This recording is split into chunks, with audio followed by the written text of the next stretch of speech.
ओरण बचाओ, ओरण बचाओ, ओरण बचाओ। 700-800 साल पुरानी इन ओरण की रक्षा हमारे पूर्वजों ने अपना शीश कटाकर की थी।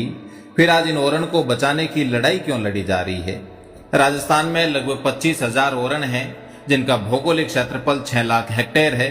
केवल मारवाड़ की बात करें तो 9,053 गांवों में 3,017 ओरण हैं, जिसमें से केवल जैसलमेर में 100 ओरण हैं।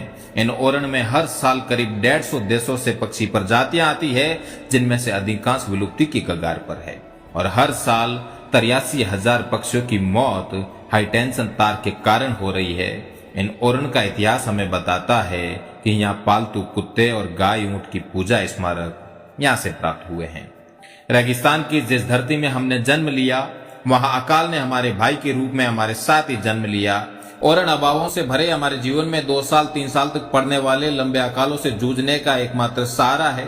ओरण दूर दूर तक फैली केवल वन संपदा नहीं, बल्कि प्रकृति का वो उपहार है जिसमें रेतीला समाज सांस लेता है। इस थार में गाय का बड़ा महत्व है। गाय धर्म ही नहीं, जीवन का हिस्सा है। इस गाय को स्वतंत्र चरने के लिए हम जिस चारागाह में भेजते हैं उसे गोचर कहते हैं, और जब इस गोचर को पूजने जाते हैं तो ओरण का स्वरूप ले लेता है। इस ओरण में एक पतली टहनी काटना भी आपको पाप का भागी बना देता है। मीलों फैले इस रेगिस्तान में हमने एक एक पेड़ को घर के सदस्य की तरह पाला पोसा है, क्योंकि इससे हमारा जीवन फलता फूलता है। इस ओरण में किसी तरह की कोई दूसरी गतिविधि पूर्णतः वर्जित है। ओरण पशुओं का घर है, जहां वे चरते हैं, अटखेलियां करते हैं और इस रेगिस्तान को अकाल से बचाने में मदद करते हैं। ओरण में बड़े जलाशय हैं जो थार को पानी पिलाते हैं। रेगिस्तान में पानी की एक बूंद का घी से भी अधिक महत्व है।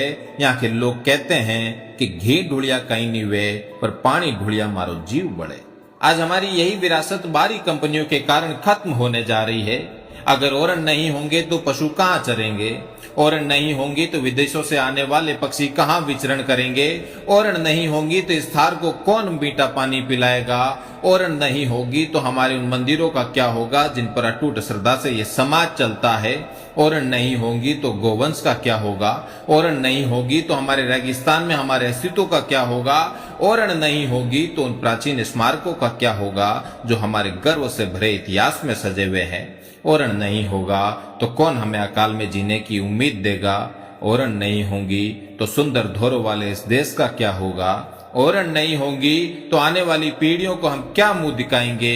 ओरण नहीं होंगी तो हमारे समाज में फैलती बीमारियों से कैसे लड़ेंगे? ओरण हमारा अस्तित्व है, ओरण हमारा धर्म है, ओरण हमारा समाज है, ओरण हमारा सहारा है, ओरण हमारा जीवन है।